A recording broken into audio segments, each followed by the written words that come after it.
I'm real interested to see if that V8 and that C8 is going to make some torque and make a jump real early. This is going to be really good. Yeah, I'm pumped up. Aaron Lichty in that C8 Corvette from Paragon Performance in trail of the second row. Here we go, pace cars off. 12 to 15 minutes up on the board for GRIDLIFE Circuit Legends, race number 3. Here we go. Eibach GLTC underway in just a moment's time. There goes the green. Green flag flies, and we're racing 3 wide. One car a little slow in the middle. That's Brandon Ganem. Did not get going, and that was really dicey. 3 abreast with Catil on the outside. Uh-oh. Catil might lose one here. Ooh, wall bomb. 3 in. Tried the middle, but that didn't work. Not enough space for that. Lena Chin out to the edge of the road in the blue and orange S2000. It's dust debris. Geraldo's off at turn 2, but everyone else keeps it straight. Looks like he missed the wall. That's good. And into turn 3 now, the only left-hander on the racetrack. Catil trying to get by Paul Darling, but it is Andy Smedegard that pokes ahead onto the Paul Newman straight for the first time. Trouble car around. Is that Darling? Out of second place, perhaps? No, it wasn't Darling. Who was that? I didn't get a good look at it. Some sort of dark-colored BMW. Yeah, I didn't quite get a look at which one it was. Could it have been John Gatos? Catil and Darling are side by side for second. Over the jump, that was insane. I think Catil might have just. Yes, in second. Catil's in second now. That's wow, that's going to change the championship points for the weekend. We'll have a look at the weekend points here as they come across the line. And here's how they were, but as they come across the line, it's going to reshuffle, and it's going to change the order here a little bit. Paul Darling, only 3 points ahead of Andy Smedegard there with that position change. Andy is running away right now. He's got some clear track, and everybody knows he can lay a lap time if he needs to. That is a dangerous man up front. Yeah, trying to figure out what car that was that looped it at turn 4, but they're off and away, so we're good. Yeah. We'll stay green. But that puts, trying to see if I can even discover who it might have been. Andy's got a 2-second lead right now. Yeah, I don't know how that happened. I guess the side-by-side with Catil and Darling over the crest there really slowed them down. I think he had a little bit of clear track, and Catil and Darling, yeah, side-by-side, really battling it out. You really lose time here when that happens. Yeah, Pat Huxley chasing Richard Sawicki and Lisa Keys. Sawicki in that red MX-5, he's the driver. I said his tow vehicle overheated 2 hours away from here on Thursday night, had to drive it. It's plated, it's a legal road car, so he just drove it here. Do you think it's in the back of his mind coming into some of these corners, like, I gotta drive this home? Yeah, at some point. Eric Magnuson, by the way, into turn 1 on the inside of Aaron Lichty. That's a pass for position for about 6th spot there. Here it is, the gold BMW to the inside of Lichty. That's a tight squeeze there on the curbing. Magnuson's been insane this year. By the way, thanks to Tom O'Gorman, who's up on the hillside, it was John Gatos that spun, and he continued, so he's all good. Thanks to Tom for sending me that information, but looks like Magnuson was not able to complete that pass, and Lena Chin starting to close in from behind as well. She had a phenomenal race here last year. Yes. Here she is 8th. I love Lena. She's one of the best stories out there, and you had her on the show the other day. That was great. Yeah, talked about her new livery, again, number 917, her New York area code, and she went back to a classic livery from Porsche racing days of yesteryear. But look at this, championship points. Look how things have tightened over the course of this weekend. This is live as they run. Matan Rosenberg only 14 points advantage over Catil. That was a 30-point difference at the beginning of the weekend. That one spot that Catil picked up was huge for the championship for the season. That's how quick this happens. And see the purple on the timing and scoring. He has the best lap of the race as well. 2.3 seconds between himself and Andy Smedegard. He's coming. Close in. He's coming. And he had issues in the first race. Remember, he had some kind of electronic issue where he had to basically drive one-handed and hold the traction control button down to prevent the car from going into a limp mode. But it seemed fine in race 2. So it was Paul Darling just out driving him in that one. There he is, race leader right now. He's going to try to run really clean lines and just put as much space as he can, but we all know Catil will put time down. Yeah, here's a look. Best lap for Catil, almost 2/10 better than Andy Smedegard. There's across enough the stripe time. now. Let's see if this changes here, if anybody improves. And Catil, that was a better lap. 1.9 seconds back now. Gains 4/10 on Smedegard. And now you give Catil a rabbit to chase like this. Yeah. Past GLTC champion. That car is dialed a 1992 Honda Civic, built basically to look or emulate a JTCC build from the 1990s. Perfect for Circuit Legends, and he's won here before. He's hungry. Yeah, and he's, again, if anybody's going to be able to make up this amount of time, it's going to be him. And once again, like we talked last time, light cars just really work here. And these guys are going to get faster and faster as the laps go on. Their tires are going to come more into their zone. And Andy's going to be laying down fast times. Catil's going to be laying down fast times. I honestly, as long as this stays green, I think these two cars are going to run away. Remember, we run on 200 treadwear street tires. I believe Andy's on the Maxxis 200 treadwear. And Catil, I'm not exactly sure if he's on Falcons or Kumos at this stage. I think he's on Kumos. I think he's on Kumos. I think he's a big fan of the Kumos. And all of them have a little bit different windows of where they're really, really good. But most of these lighter cars, it's lap 3 or 4 when they really start coming in. Yep. Now, he gained another 10th, Catil did, but he'll need more than that. I know he get a lot of laps in a race at Lime Rock with 57-second laps or so, but there's only 10 minutes left. Yeah, I need to take 2 or 3 tenths of a second out each time. I'm not great at math, but he's going to have to figure it out. And last year, he was so fast that Andy had improved last time, by the way. That delta, best lap delta, came back down. But Andy, again, with this FA24 swap FRS, he hasn't really shown pace like this in this car yet. Catil, though, last year was probably the car to beat, but could not keep the thing running. Had all sorts of electrical issues coming off this crash at Road America last season, and he just fought gremlins for the entire rest of the season. He had a rough time last season. Again, if you haven't checked out his YouTube channel, you should. If anybody who's trying to struggle with a car wants to feel the pain. Matt Walbaum, by the way, you're going to see him tumble down the order. He had a self-spin out of turn 2. Oh, no. So that's odd, and he'll drop way down the order. And got back rolling, but I have not seen him come across the stripe just yet. I'm going to be disappointed if he doesn't have a meme for it. Oh, Dai Win in the grass out of turn 7. He gathered it back up. Big dust cloud in the background. Here's Peter Zhang. This is an LS swap Scion FRS with Azmat Muhammad and a K-Series MR2 right behind. Two very different ideas on how to go fast. Bunch of heretics putting the wrong engines in their cars. Yeah, right. And then right behind Donald Louis, that's another FA24 FRS. And then Brandon Ganem in the RX-8. So great diversity here in this series. I love that you have this single chassis and there's like 10 different ways to build it. And all of them are different cars. They're drastically different cars. They look really similar on the outside, but they are not even close. Yeah, Eric Dallariva in this Canadian market, effectively it's a Honda Civic, but it's called a CSX. And he's leading the way with the 116i of Michael Pagano in trail. There's the battle between Zhang and Muhammad. Muhammad is actually a half-second quicker around Lime Rock than Peter Zhang, but you got to figure out where to pass him, even if you're quicker. The boys over at Seems Legit added some more wedge to that car too, so I'm interested to see how their wildly asymmetrical alignment's working out. It seems to be working pretty well. He's up the grid order. Yeah, so. They basically set it up like an oval car, just to turn right rather than left. And they only got one corner they really got to worry about, and it's great everywhere else. So they throw a couple of tenths away. It's worth it. And noting also that Catil has eaten into Smedegard's lead in a bigger way. 1.1 seconds. The differential still holds the best lap of the race with that purple stripe on the timing and scoring.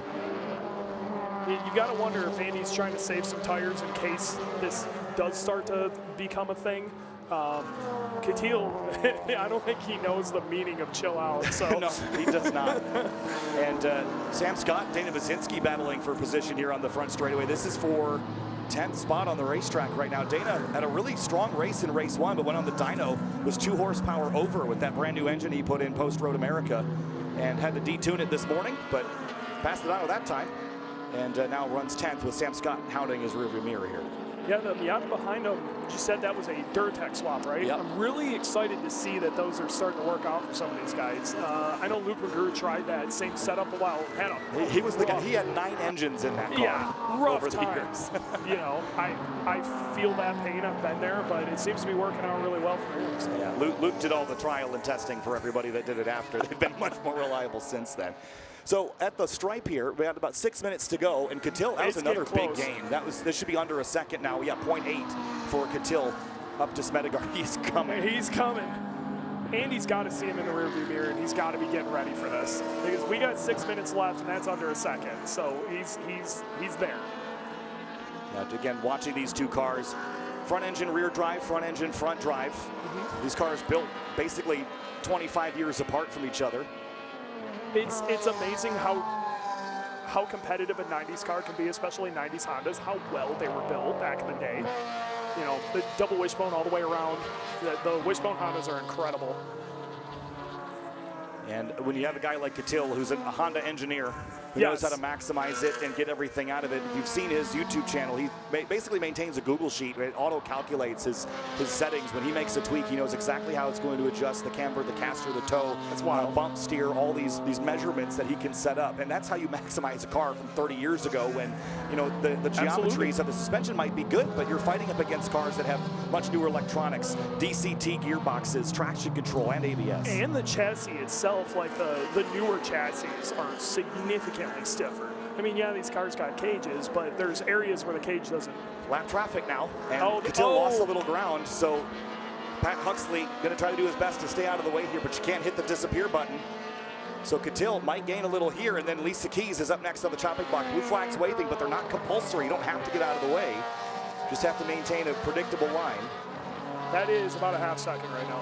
A lot of dust out of turn 7, and there's a lot of cars that they could catch with the pace of this race just flying right now. And there's John Gatos in that E36 BMW. He's the car that spun.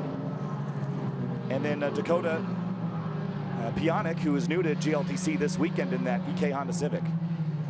Oh, it's close to the lead, guys. Down into turn 1. It's 4 car lengths between Smedegaard and Catil, so that battle is on and fierce. And when they come back into the shot here, top of the screen, you can see it there. They are getting really, really tight, and Catil is close enough. It's on. Yeah, and that time Catil ran a little bit better lap.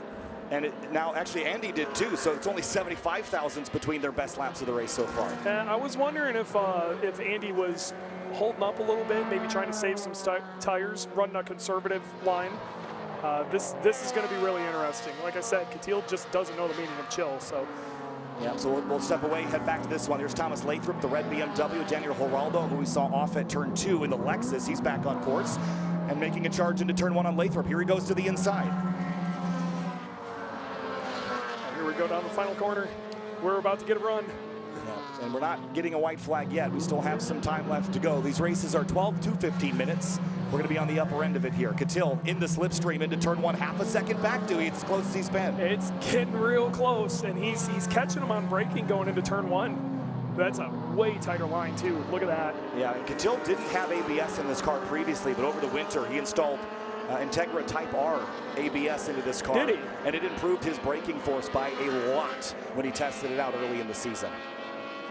That's we've been messing around on the time attack cars with different ABS setups lately. Oh man, this is going to be so close. This is going to be wild here. Eric Catil going up the hill has run down Andy Smedegaard, and big wiggle for the FRS at the top of the hill. They've got tons of traffic to contend with as well. This is Raul Uriarte chasing Thomas Moss. Uriarte was the car that was out in race 2 that caused the full course yellow. Here's Geraldo on Lathrop this time. I think he'll complete this pass, and he will.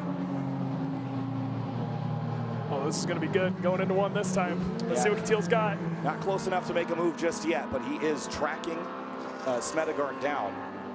And we're still green flag, no white flag yet. Yeah, it could be 2 to go or 1 to go next time by. Depends on the pace of the race, but Catil is there, and they've got a lot of traffic coming up here, Dewey. This is going to get fun. Here comes Catil. This is going to get spicy. To the inside, and Andy's got to watch his rearview mirrors now. Crossover from Catil, uses the curb to accelerate. Andy's a little slow leaving turn 4. Yep. Andy has been getting a lot of tail wiggle going over the jump too, so he's going to make up a little time here. Over the crest, little lift there for Catil. He did not like the confidence when he turned in. And these cars have enough aero that at high speed, you're taking that corner about 91 miles an hour in a GLTC car, so you're leaning on your aero there. That compression going up. Uh-oh. Trouble for Salil Shukla. That car, ooh, it's got problems. It's sliding too. Here come the leaders. It'll be white flag this time by. Last lap around Lime Rock Park. It's going to be close. We're coming up on lap traffic. Catil into turn 1. Andy had to take a shallow line because of the traffic. Catil had to do the same. And there's a lot of traffic. If they catch it, it could change the outcome of this race. Absolutely. You might have a drag race down the last straightaway. Little lateral slide there for Catil. It might be too little too late. It's unreal how neutral that car is for being front-wheel drive.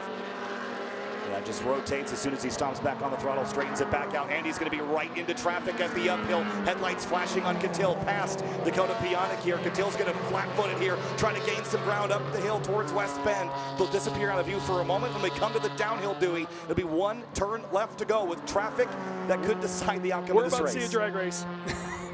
Here they come down the hill. Catil is close, but is it close enough? I don't know. Checkered flag will be waving this time. Andy Smedegaard, for the first time in a long time, will win Eibach GLTC Race 3. With a Subaru engine. With a Subaru engine, we would like to know. 0.2 of a second over Catil. What a battle between those two. That's fantastic. That was huge for season points for Catil.